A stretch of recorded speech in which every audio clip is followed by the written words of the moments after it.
வணக்கம். நான் doctor Judy Ramesh Jayakumar. இந்த தீரணியம் பாடசாலையின் பணிப்பாளராகவும் சிரேஷ்ட உளநல மருத்துவராகவும் இருக்கிறேன். இந்த பாடசாலை 2017ஆம் ஆண்டிலிருந்து மூல விருத்தி நிலைகளால் பாதிக்கப்பட்ட சிறுவர்கள், குறிப்பாக ஓடிசத்தால் பாதிக்கப்பட்ட பிள்ளைகளுக்கான ஒரு திறந்த பாடசாலை பயிற்சி நிலையமாக இது அமையப்பெறுகிறது. இதுவரைக்கும் 500 பிள்ளைகள் இந்த பாடசாலையில் வந்து நன்மை அடைஞ்சிருக்கிறார்கள். ஓடிசம் என்றது இன்றைக்கு உலகளாவிய பிரச்சனையாக சிறுவர்கள் மத்தியில் இனங்காணப்பட்டு வருகிறது. இது ஒரு தொற்று நோய் அல்ல.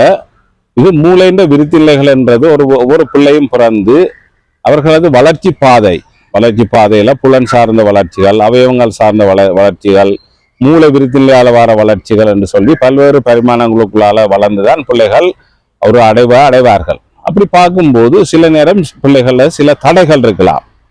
அவர்களுக்கு கண் இருக்கும், கண் தொடர்பு இருக்காது, வாயிருக்கும், பேச மாட்டார்கள், பேச்சு மொழி என்றது வராது, அல்லது உடல் மொழி கண்ணால காதால முகத்தால செய்கின்ற அந்த கெய்ச்சர்ஸ் அல்லது போச்சர்ஸ் அல்லது அதுகள் இருக்காது. பிள்ளைகளோடு சேர்ந்து விளையாடுவதில் அல்லது அவர்களோடு சேர்ந்து நடக்கிற அந்த சமூக நடத்தைகளை பிரச்சனையா இருக்கும், அல்லது அவர்களது நடத்தைகளே ஒரு வித்தியாசமா இருக்கும். ஒரு விளையாட்டை மற்ற பிள்ளைகள் சரியான முறையில் விளையாடினா இந்த பிள்ளைகளுக்கு விளையாட தெரியாது. உதாரணத்துக்கு ஒரு பசில்ஸை வச்சால் அந்த பசில்ஸ்ல இருந்து என்ன செய்யறன்னு தெரியாமல் இருப்பார்கள். ஒரு பில்டிங் பிளாக்கை கொடுத்தால் அதுல என்ன செய்யறது, அதாவது அந்த வயசுக்குரிய ஒரு 3 வயசுல அவர்களுக்கு அது செய்ய தெரியாம இருக்கும். இதுகள் வளர்ச்சி கட்டங்களை வர தடைகள். அப்ப டெவலப்மெண்ட் மைல் ஸ்டோன்ஸ்ல தடைகள் வரைக்குள்ளதான் நாங்கள் அதை வச்சு கொண்டு இந்த பிள்ளைக்குள்ள இந்த ஓடிசம் இருக்குன்னு சொல்லுவோம். ஏன்னா வெளித்தோட்டத்தில் அந்த பிள்ளை சாதாரண பிள்ளையாக இருக்கும். உள்ளுறுப்புகள்ல கூட பிரச்சனை இருக்காது. அவயவங்கள் ஒரு சில பிள்ளைகளுக்கு அதாவது பேரியக்கம் தடைப்பட்டிருக்கலாம், நுண்பிடிப்புகளை தடைப்பட்டிருக்கலாம். இப்படி பார்க்கக்குள்ளதான் எங்களுக்கு ஓடிசம் என்று விளங்கி அந்த பிள்ளைகளுக்கு நாங்கள் இந்த பாடசாலை சீச்சா முறைக்கு இந்த இதுக்கு மருத்துவம் என்று சொல்லி மருந்துகள் என்று ஒரு மருந்துகளும் இல்லை, மருத்துவ பரிசோதனைகளும் இனங்காண்டதுக்கு உதவி செய்யாது. நாங்கள் பிளட் எடுத்து சோதிக்கலாம், அல்ல சிடி ஸ்கேன், எம்ஆர்ஐ அல்லது எந்த அட்வான்ஸான டெக்னாலஜிலேயே நாங்கள் சோதிச்சு கூட இந்த ஓடிசத்தை கண்டுபிடிக்கலாம். அப்போ ஓடிசத்தை கண்டுபிடிக்கிறது என்றால் மற்ற பிள்ளைகளோட பார்க்கும்போது நாங்கள் அந்த சில வினாக்கொத்துகள் இருக்குது. இப்போ எங்கள்கிட்ட இருக்கிற ஒரு முக்கியமான வினாக்கொத்து MCHAT-RF சொல்றது, modified checklist autism toddler review follow up பண்றது ஒரு அமெரிக்கா சைக்காலஜிஸ்டால உருவாக்கப்பட்டது. நாங்கள் காப்பிரைட் எடுத்து தமிழ்ல மொழிபெயர்த்திருக்கிறோம்.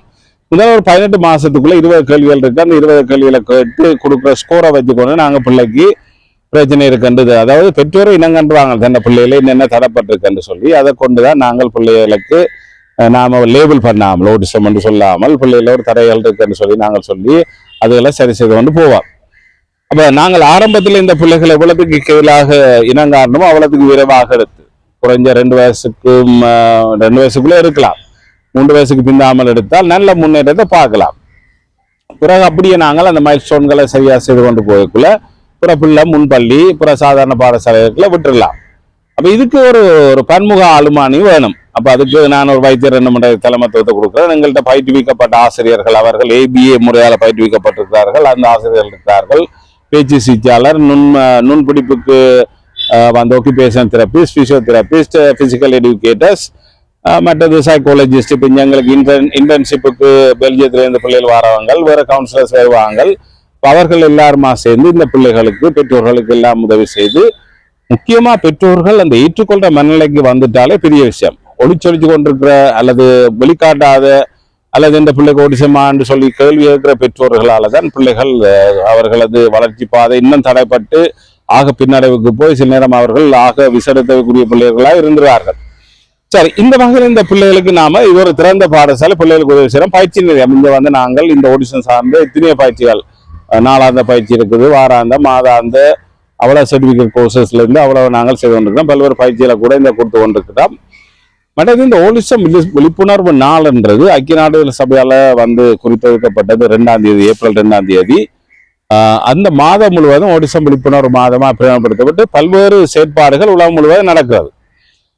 இப்ப தீரணியமும் கடந்த 10 வருஷமாக இந்த செயற்பாடுகளை செய்து எப்படி என்று சொன்னால், நாம பாடசாலைகள், பல்கலைக்கழகங்கள், அடுத்தது நர்சஸ் ட்ரைனிங் ஸ்கூல்கள், டீச்சர்ஸ் ட்ரைனிங் ஸ்கூல்கள், மற்றது வங்கிகள், அரச இடங்கள், எங்க இருந்தாலும் நாங்கள் போய் அந்த இடங்கள்ல ஒரு 5-10 நிமிஷம் ஏதோ ஒரு மணித்தியாலத்துக்குள்ள கதைப்போம். இந்த பிள்ளைகள் யாரு, என்னென்ன இடம் காண்றது, இந்த பிள்ளைகளுக்கு எப்படி உதவி செய்யறன்ற முறைகள் உட்பட எல்லாத்தையும் நாங்கள் சொல்லிக் கொடுத்து பிள்ளைகளை நாம early intervention, early identification, early intervention இந்த தடையும் இருக்காது. எங்களுக்கு பிள்ளைகள் வந்து கிழக்கு மாகாணம் கடந்து இலங்கை முழுவதும் வெளிநாடுகள் கிட்டத்தட்ட 50 பிள்ளைகள் வந்து அமெரிக்காவில், கனடாவில், ஆஸ்திரேலியாவில், யூரோப் போன்ற நாடுகள், மற்றது இந்தியாவில் எமிரேட்ஸ் அல்லது மத்திய கிழக்கு நாடுகளிலிருந்து கூட பிள்ளைகளை கொண்டிருக்கிறார்கள். அவர்கள் எல்லாம் ஏதோ ஒரு விதத்தில் நன்மை அடைஞ்சு போயிருக்கிறார்கள். சரி, இன்றைக்கு நாங்கள் இங்கே திறனியத்தில் செய்வது வந்து பிளட் டொனேஷன். இந்த முறை இதன் துணைப்பொருள் வந்து autism and humanity the value டெம்ன்றது. அப்போ ஹியூமனிட்டி மனிதநேயம்.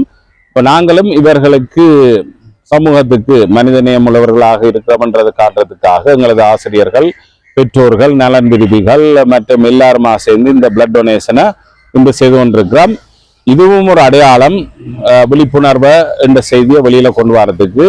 ஆகவே நாங்கள் எல்லாருடையும் கேட்டுக்கொள்வது என்னன்றது, ஆட்டிசம் ஒழிச்சு வச்சிருக்கக்கூடிய ஒரு பிரச்சனை இல்லை. இது வந்து இதுல ஒரு பக்கம் வந்து கண் தொடர்பு, பேச்சு, நடத்தைகள் இதில் போகக்குள்ள மற்ற நுண்ணறிவுத்திறன் சார்ந்த பிரச்சனைகளும் இந்த பிள்ளைகளை இனம் காணப்படும்.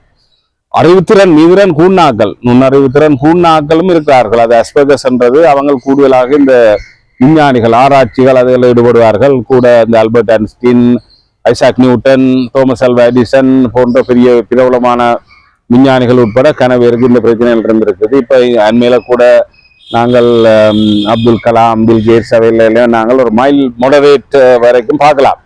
இப்போ சிவியர் ஆட்டிசம் ஸ்பெக்ட்ரத்தில் வந்து இந்த பிரச்சனை வரும் என்னென்னா இன்டெலெக்சுவல் டிசபிலிட்டிஸ். அவங்களுக்கு கற்றல் இடர்பாடு வந்தால் படிக்கிறது, வகுப்பறையில் போய் செயற்பாடுகள் செய்வது தடங்களாக இருக்கும். அப்போ அவங்களுக்கு இண்டிவிஜுவல் எஜுகேஷன் தான் அவங்களோட திறனை வச்சுக்கொண்டு தான் இது செய்யணும். ஒருவனுக்கு கம்ப்யூட்டர் டிசைனிங்ல திறமை இருந்தால் அவனை அதுக்குள்ளாலாம் கொண்டு போகணும். அப்புறம் அதுங்கிற பள்ளிக்கூடங்களை கொண்டு போனால் 9 பாடம் 9 சிலபஸை செய்யண்டு அவங்கள நாங்கள் கஷ்டப்படுத்தலாம். அது அவர்களால் செய்யலாது. அல்லது அவர்களுக்கு நடனம், மியூசிக் அல்லது வேற ஹார்டிகல்ச்சர் அதிலான வேற இந்த எலக்ட்ரானிக்ஸ் அதில் அந்த துறைகளுக்குள்ளால நாம் அவங்கள கொண்டு போனால் அவங்கள நல்ல நிலைமைக்கு வந்து நல்ல விதமான வாழ்க்கையை வாழலாம். ஆக